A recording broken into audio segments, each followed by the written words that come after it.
Welcome to episode 76 of Sport SA Daily Diary. Today we're chatting to the Rose of Soweto, South African boxer Dingaan Thobela. Afternoon, Dingaan. How are you doing today, sir? I'm doing fine. And how are you doing, Adam? I'm doing very well, thank you. Finally, we got connected after a few technical difficulties. Yeah, this technology is so advanced. Sometimes it hurts. It's good, but sometimes it hurts. Yeah, absolutely. Dingaan, let's start with, tell me where the nickname The Rose comes from. Well, the nickname Rose of Soweto, it came from all the support I received from all the Sowetans, And I think when I started, climbing the ladder in the professional ranks, and I will be giving roses to the beautiful ladies at ringside, And that was just a symbol of love, appreciating support and all that. So because I was groomed up, I was born in Soweto, thus it was linked and hooked up to the Rose of Soweto. Okay. And tell us, do you still get recognized when you walk around the shops or in the streets or wherever? And do people still refer to you as the Rose? Undivided attention, you still have those people. They still, reminiscing, and they're still talking about all what I've done to get them, being part of the boxing world. Okay. So Dingo, let's go back to the start of your career. When did you first start boxing? How old were you? Well, I think I was 19, when I started. Norman Tabane, was happened to be very close friend to my dad. And it was easy for me to get into talking to him and joining the gym. Okay. And before that, I mean, were you playing any other sports, or did you really have an interest in boxing? Yeah, I was I was involved in school. I was doing everything: athletic, high jump, long distance running. I was involved in everything. I was trying to search my talent out there. And yeah, it all started there as an athlete. And when we came to having to join the boxing gym, it was easy because I was already doing all these athletic values. Yeah. And tell us, Dingaan, you had quite an amateur record. You had 83 fights, 80 of which were wins. A lot of fighters these days don't have such a long amateur career. Why is it that you did have quite a longer one? Well, I didn't really have a lot of amateur career, because let's look at when I started in '83. I started in '83 in boxing, and in '85 I turned professional. In in '87, let's start with 87, I became the provincial champion. '88, I became a South African champion. 1990, I became a world champion. Can you see? It ran quickly. It did run very quickly. I mean, did you have a special sort of formula in which you were winning that you rose so quickly up the ranks? Because going from an amateur to going to provincial to going to world champion, that's quite a jump. Yeah, it is quite a jump. I think when I got into when I got into the amateur ranks, my trainer, I think he realized that I've got true potential. That's why he pushed me so quickly, and it was quicker for me because as I say, '85. That's when I won for the South African amateur championship. I won the SA amateur. From '85 SA amateur, and then '86 I became a professional fighter. And within the short space, I became a Transvaal champion. Within a short space, I got an opportunity for the South African title. I won it. And within a short space again, I was sent into the Lions Den to go and fight a world champion who was unbeaten at the time. or who was a strong fighter at the time. That was Mauricio Aceves. And, I performed to the best of my ability. I got my first world title in 1990. And Rose, tell us a bit about that fight when you got your first title. I mean, what was running through your head, firstly, going into the ring at the start of the fight? Because obviously it was a real step up from people you'd fought before. And then sort of at the end of the fight where you'd realized you were now a world champion. Yeah, it wasn't easy. When I left South Africa, all fight fans, even during that time, the political line, what was its stand at the time, and having to go all the way to go and represent South African Sowetans and all that. I had a lot of load in my shoulder that I need to make everybody share a smile with me when I get back as a champion. I had to train very hard. My trainer, I still say to him, he pushed me to the limit. He made me to be more sure of myself. Just imagine going all the way to go and fight the Mexico, the hostile crowd, everything's against you, And the only thing and hope that you have is, I know that a lot of people back in South Africa, they are watching on television. It means I'm also being supported, even if I couldn't see them. The champion was lucky enough; he could see the hostile crowd because we were fighting in the border of Mexico in Brownsville, and all the Mexicans were there in the hall. So he had an upper hand. Yeah. Yeah, I mean, it's a huge upper hand. I suppose if you correlate it to different sports like football or rugby or something, that it's very often that the home team wins. So for you to have gone there and fought against a very tough opponent and won, you must have been incredibly proud of yourself at the end of it. Yeah, no, I was very proud of myself. Under the condition, also the weather condition was a temperature that I've never seen before. These high temperatures, it was so hot.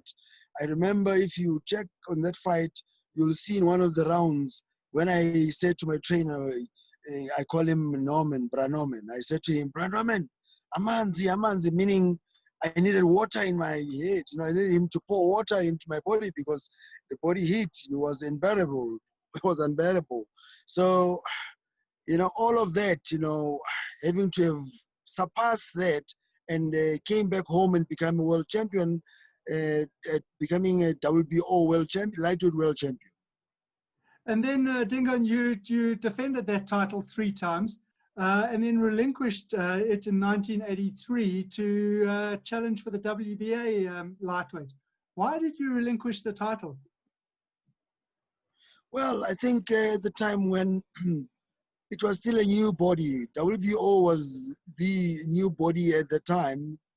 If we recall well, you'll check the WBA, WBC, IBF were the world body organization at the time. The WBO was a lesser recognized world body organization. So I think along the line contributed in not having more activity, fighters and challengers and all that. And I've been waiting for too long to be able to defend my title again. So we decided to relinquish it then and go and look for greener pasture. Greener pasture was the WBA at the time. Tony Lopez was the man who was holding the title. So we got an opportunity to challenge him and then go and fight with him. And that was a bit of a disputed decision, that fight. Tell us what your thoughts were in terms of the fight, the first one. Well, I think I won the first fight. Unfortunately, I was fighting in the borders of Mexico again, where hostile crowd and all that. And, the judges were influenced along the line by that. And the decision went, against me, and Tony Lopez retained his title. But fight fans in South Africa did not lose hope because they saw who won. That was daylight robbery. And when we got back, we lodged a complaint against the WBA. And the WBA, got a task team to relook into the fight again. They had to rerun and judge the fight again. And they realized that truly it was a daylight robbery. and WBA, they pushed for an immediate return fight against Tony Lopez, and he had to come to South Africa, Sun City. And I mean, I've got a question that I'm going to come to shortly, but that Sun City fight, you obviously went on and you won that, then becoming a world champion again. Yes, I became a 2 times world champion, WBO, WBA. And, you know, I was so grateful. I couldn't ask for more, you know. I was so grateful to become a 2 times world champion. I fulfilled my dream, my wish, and my everything, because my wish, my dream was to follow in the footsteps of Muhammad Ali, Sugar Ray Leonard, by becoming multiple champion, or just becoming world champion. It was fair enough for me. But having to get an opportunity to fight for the WBA and win it again, that was a big plus. So, I mean, Dingaan, back to your first fight against Tony Lopez. As a professional fighter, there does seem to be a problem with judges' decisions. So if the fight is not a TKO or a knockout, there does often seem to be a problem with how judges call the fight, whether it be due to hostile home crowds or whatever. Is there a way to get around this? Because it's not, it wasn't just your fight. It happens quite often in the sport of boxing. Yes, it is a serious problem when it comes to the judges, you know. There's 3 judges at ringside, and the other judges, you know, will judge it the other way and then see it, and they'll see it differently from the other. That's why it confuses a little bit. But the scoring mass system, it does help, I must say, because it's a 10-8 if it's a normal round. If it's a knockout, it's if it's a knockout, it's a 10-8 round. Yeah. You scored a 10-8 round. But if it's a normal round where you have to pick one fighter to have done better than the other, you give them a 10-9. So that is very confusing at the end when they put it together and decide who wins. So that's why there's lots of controversial decisions along the line. Mm-hmm. It's been, you know, that is a cost of controversial decision. But I know that the best way of winning is by stopping your guy, but it's not always easy. It's not always inevitable to win by knockout. But if it goes the distance, it goes as distance, and the judges, you are at the judges' mercy. And Dingaan, I mean, chat to us a bit about pre-fight in terms of, and it doesn't have to be one of yours. I mean, maybe you can just correlate sort of your experiences. Like a pre-fight, there's often so much banter and sort of arguments between 2 fighters. Is that for show, or do you guys actually get quite upset with each other, dislike your opponent? Because then at the end of the fighters always hug and say, well done and great fight and all that kind of thing. So is it all just for show, all that pre-boxing banter? No, not really. You know, you see, fighters, when they start preparing, when they start, they want to sign a contract and all that. The weight contribute also, because the weight changes the swing moods. You know, when you are still just about 10 kilograms above your normal fighting weight, you know, you'll be using a normal working weight. You feel strong, but as you go along, you are reducing the weight, it's coming down and all that. Even that anger, you know, in your system and all that, you start having to focus and all that, and you become irritated very easily, you know. And when you get to closer to the fight, which is the pre-medical fight, you know, weigh-ins and all that, you just want to jump into the scale. And if the weight is the problem, then you become very edgy. You become very edgy. You become very easily irritated. If some people talk and all that, you just want to jump into ring, and not before jumping to ring, you want to jump into the scale, because the scale is your first opponent. Yeah. If you beat that opponent, then you start sharing a smile. But now with the turnaround time, the 24-hour time to recruit, to regroup, and load up and become yourself again, it's too little, you know, because during training, you lose a lot of, you sweat, and by sweating, you lose all sorts of energy and zinc and all that, you know. And to load it up in 24 hours is highly unlikely. Those kind of factors, they do irritate, they do make fighters want to fight now. And in the at weigh-ins and pre-medical weigh-in, that's when we really want to fight, even better than the fight itself. Yeah. And Dingaan, then in 2000, you went up a weight class, and you went up quite significantly. So to give the listeners an idea, the lightweight is between 58 and 61 kilos. You went up to super middle, which is between 72 and 76. That's quite a jump in weight. And then you went on to win another title in terms of the NBC against Glenn Catley. Oh yes, that was quite a big jump, you know. I also surprised myself. Having to jump just about 17, 18, 19 kilograms different. I started as a lightweight. I never even would have dreamed that I would have become a super middleweight, you know. Not even a middleweight. I wouldn't have thought I would get to that level.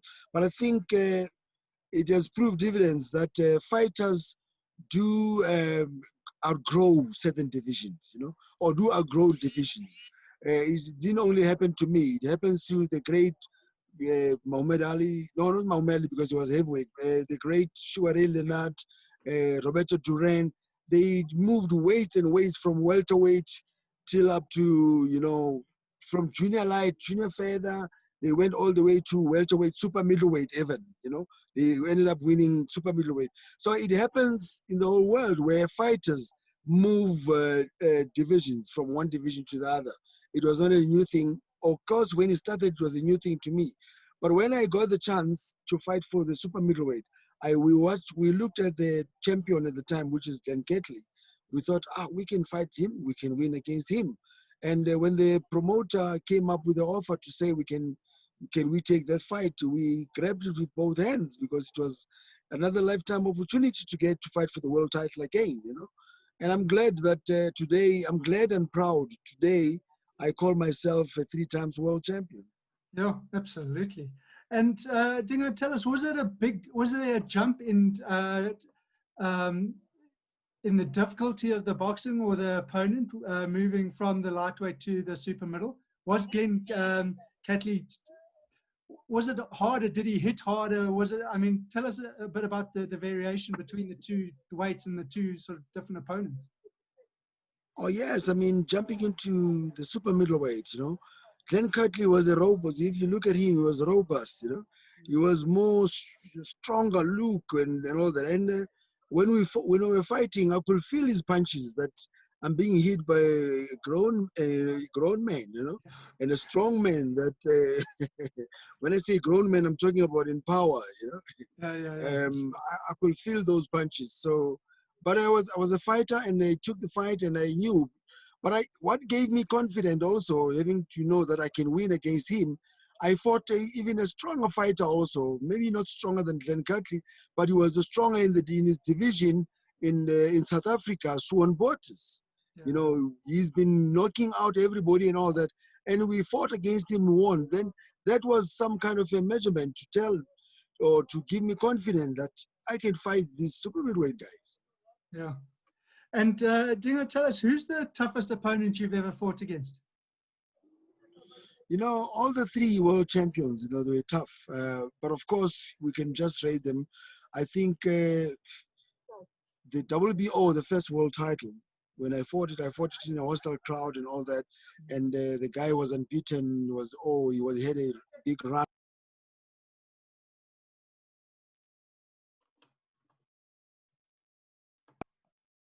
Okay, without losing a fight.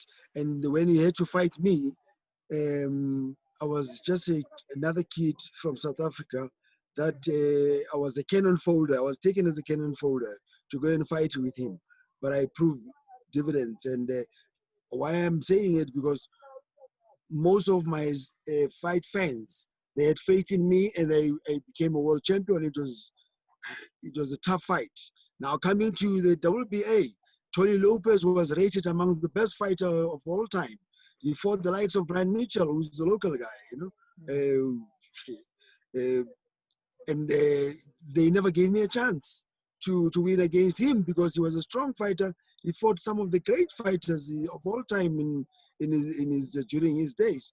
And when I got the opportunity, I performed to the best of my ability. They robbed me the first time, and the second time around, justice was prevailed, or justice prevailed.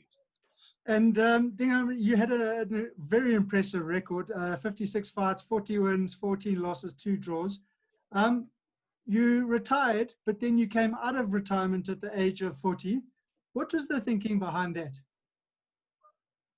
You can ask any fighter now, myself too, to say, can you fight Mike Tyson? Can you go and box again? Something like that. There's no fighter who will say no. That's a drive that we have. We always know that we can still fight, even if sometimes age comes in, becomes a factor, and all other factors comes in, and then and you might not be able to do what you used to do when you were still a young fighter and all that. But no fighter does. You see Muhammad Ali, Sugar Ray Leonard, Tommy Hanks, all the great fighters of all time. All of them made comeback because it's a drive that you still think you can do it. Because my drive, I would like to believe that even the guys that I mentioned, their drive was that also. They'll look at the fighters of that day, of that time, and think, I can beat that guy. And I think I can still fight that guy. Then that will be a drive that will make you to say, let me make a comeback. So I think in a boxer's life, that's what happens. And Dingaan, are you still involved in boxing now? Yes, I'm still involved in boxing, but not, of course, not as a fighter. I don't think I'll limp through. I can see Mike Tyson is making a comeback at 53. Maybe I should join the party, and look at that. But no, I'm just kidding. No, it's fine. I'm not involved in boxing as a boxer, but I'm involved in boxing and trying to help some of the youngsters who look up to me. We're promoting them. I do promote with a promoter, in Namibia, Nesta Tobias Boxing Sunshine promotion. We try and help the youngsters who wants to emulate me. We've got all the other world champions that some of the young fighters look up to. If they join a stable and want to pursue their career, we do try and help them and channel them. And tell me, just in closing, Dingaan, with those youngsters that you are helping, what's the most important piece of advice that you give them when thinking about becoming a boxer? Because there's so many people that are going into the sport, but there's so few that actually make it. Yeah.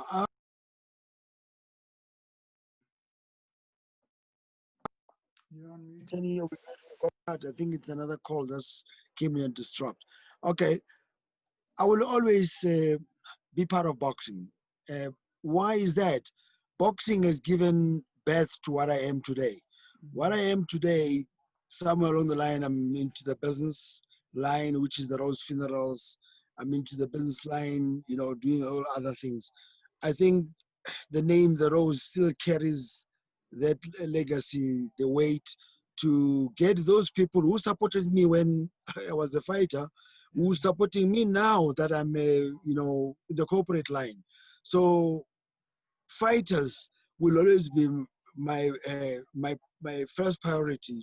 When the fighter says he wants to become a fighter and he wants to be like me, or he wants to be like Benjik Matlala or something, he wants to be a fighter, we take him through and show him the road and guide him. And sure, we have a lot of them that are making it, and some of them are now world champions. And we were looking at other future world champions that will want to come into the feeder, and we can guide them through. Yeah. Well, Dingaan Thobela, thank you so much for your time today on Sport SA Daily Diary. It's been brilliant chatting to you. Good luck with your young fighters, and it really was a pleasure chatting to you. No, my greatest pleasure also. I will say to all my fight fans, I'm still there for them, and thank you very much to have supported me throughout the whole, the whole time as a 3 times world champion. If they did not support me, I will be nothing today. But thank you. Yes, thank you very much. Thank you. Look out for tomorrow's episode of Sport SA Daily Diary, where we'll be chatting to 2 times exterior world champion Bradley Weiss.